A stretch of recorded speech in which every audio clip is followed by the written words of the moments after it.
Pemirsa, terima kasih Anda masih menyaksikan berita Papua pagi ini. Dan bagi Anda yang baru bergabung bersama kami, akan kami hadirkan kembali 3 berita utama kami.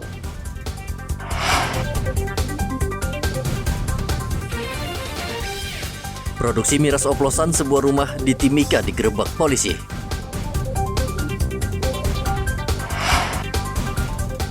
Polisi perketat penjagaan markas pasca teror bom bunuh diri di Bandung. Kampung Piala Dunia di Jayapura semarakan pagelaran Piala Dunia Qatar 2022.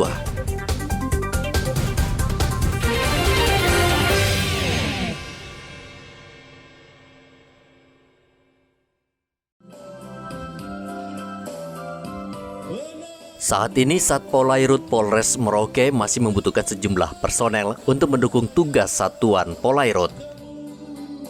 Selain itu, Satuan Polairut juga membutuhkan kapal untuk operasional termasuk sebuah heli.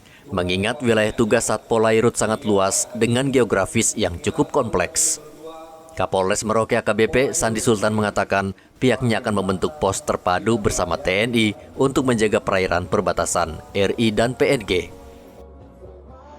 Bisa membantu dukungan daripada kapal maupun juga helikopter ke depan, karena ini wilayah perbatasan Indonesia yang terkait dengan perbatasan Papua ini dan Australia. Kita lihat daripada masyarakat kita juga yang nelayan-nelayan ini perlu juga wawasan selain daripada pemberian ataupun juga menjaga perbatasan. Polair juga diberikan beban tugas untuk memberikan pemahaman bagaimana di air harusnya. Ya, masyarakat kita ini banyak nelayan juga. Ya. Banyak kejadian-kejadian yang sudah terjadi di perbatasan yang berakibat korban jiwa dan segala macam, itu juga tugas daripada Polair. Saat ini Satuan Polairut Polres Merauke baru saja menempati gedung baru di Jalan Trikora.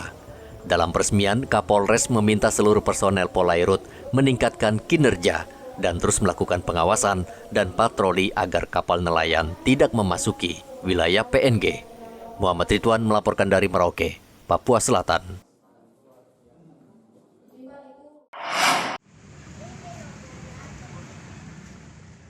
Satlantas masih banyak menemukan warga yang tidak taat membayar pajak kendaraan bermotor saat razia dilaksanakan. Bahkan ada sejumlah warga yang belum membayar pajak bertahun-tahun. Saat ini Samsat Provinsi Papua masih memberikan penghapusan denda pajak kendaraan, namun penghapusan ini tidak dimanfaatkan pengendara. Kasat Lantas Polres Merauke AKP Novi Gultom meminta pengendara memanfaatkan program pemerintah itu. Berdasarkan hasil dari kita lihat patroli, masih banyak kendaraan masyarakat khususnya di Kabupaten Merauke. Banyak sekali plat-plat kendaraan yang mati ataupun pajaknya yang sudah mati. Untuk di Provinsi Papua itu kemarin sudah ada penghapusan denda pajak dan bea balik nama mulai terhitung dari tanggal 1 Agustus sampai dengan 30 November. Jadi itu kalau masyarakat yang belum balik nama dia akan free bea balik namanya. Terus untuk kendaraan yang pajaknya mati, untuk denda pajaknya dihapuskan, tapi untuk pajak pokoknya tetap dibayarkan. Dan ada tambahan lagi, misalnya apabila pajak itu menunggak lebih dari 3 tahun, yang dibayarkan hanya 3 tahun. Terus menunggak 3 tahun diberikan keringanan pokok tunggakannya sekitar 25%. Menunggak 2 tahun diberikan keringanan pokok tunggakan 15%. Jadi sangat-sangat disayangkan apabila masyarakat tidak segera membereskan tunggakan-tunggakan pajaknya.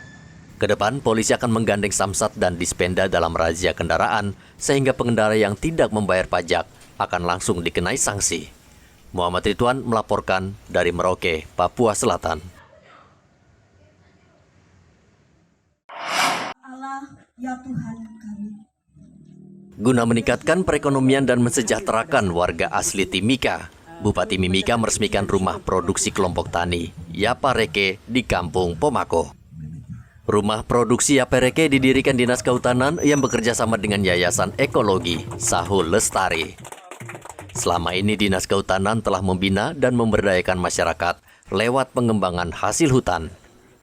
Tahun 2014, Dinas Kehutanan membina kelompok usaha di Kampung Kaugapu berupa produk sagu. Kemudian di tahun 2020, Dinas Kehutanan meresmikan rumah produksi daun teh di Kampung Pigapu dan diharapkan bisa didukung dari OPD untuk pemasaran dan promosi.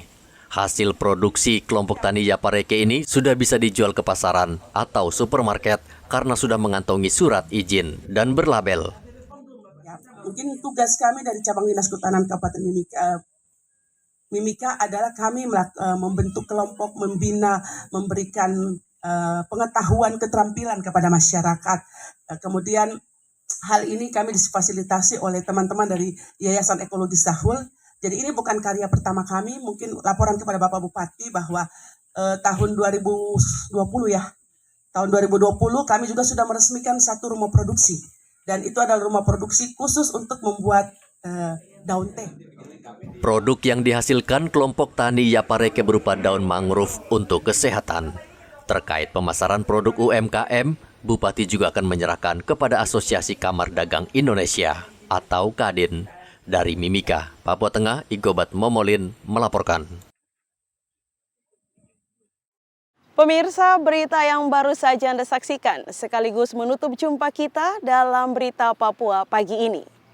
Saya Cynthia Delima bersama kru yang bertugas ucapkan terima kasih. Kami pamit undur diri. Selamat pagi, semangat pagi, Wanyambe.